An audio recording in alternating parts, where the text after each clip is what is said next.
नमस्कार, मैं हूं जूही वर्मा। बिहार चुनाव की उल्टी गिनती शुरू हो चुकी है।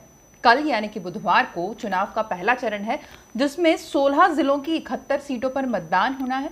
आपको बता दूं, इसमें से 1066 उम्मीदवारों की किस्मत कल दांव पर होगी, जिसमें से 144 सिर्फ महिला उम्मीदवार हैं।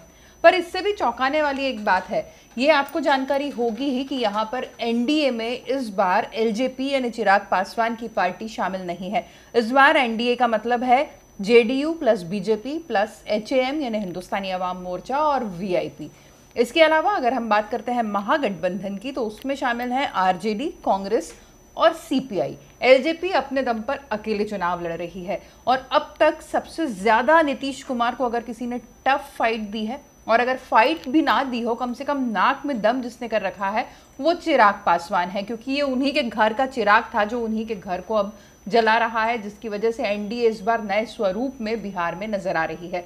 एलजेपी ने पहले ही, चिराग पासवान ने यह ऐलान कर दिया था कि वो कम सीटों पर नहीं मानेंगे और ज़्यादा से ज़्यादा सीटों पर चुनाव लड़ेंगे। उसके बाद जब आगे बातचीत बढ़ी, बीजेपी से बातचीत हुई, तो फिर चिराग पासवान के तेवर थोड़े से बदले और उन्होंने ये साफ कर दिया कि वो जेडीयू से यानी नीतीश कुमार की पार्टी से किसी सूरत में समझौता नहीं करेंगे। हाँ, बीजेपी के लिए उनका रुख जरूर नर्म है, यानी वो उन सीटों पर अपने कैंडिडेट नहीं उतारेंगे जहां पर बीजेपी चुनाव लड़ रही है।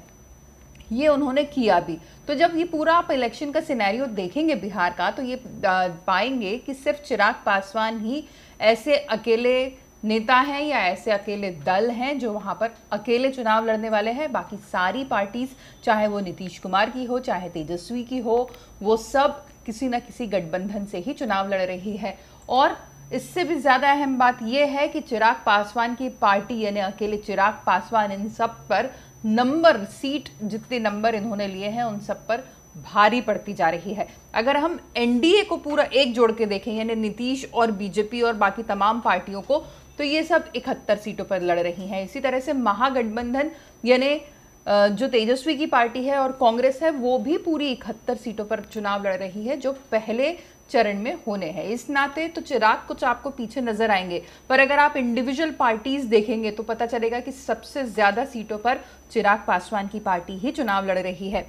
एनडीए के जो घटक दल है उसमें जेडीयू 35 सीटों पर, बीजेपी 29 पर, एचएएम 6 पर और वीआईपी 1 सीट पर चुनाव लड़ रही है।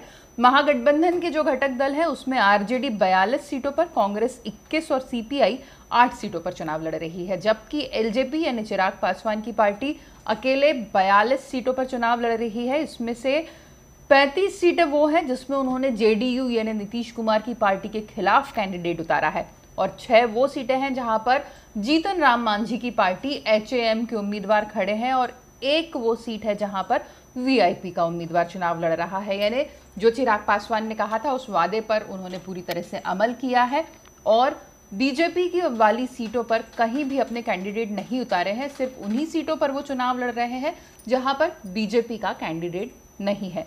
तो इस लिहाज से देखा जाए तो चिराग के जो इरादे हैं, जो राजनीतिक संकल्प लेकर निकले हैं, और दमदारी है, सबसे ज्यादा 71 सीटों पर उन्होंने ही दिखाई है। और ये बड़ा निर्णायक फेज होगा बिहार का, जिसका वोटिंग पैटर्न, जिसका, क्योंकि अभी कोरोना को भी देखना है, तो वोटिंग पैटर्न, कितना परसेंटेज ऑफ वोट्स हुआ है, वो सब तय करेगा कि आने वाले चरणों में किस तरह की वोटिंग होगी और अब इन पार्टीज को किस तरह की तैयारी करती है। नमस्कार।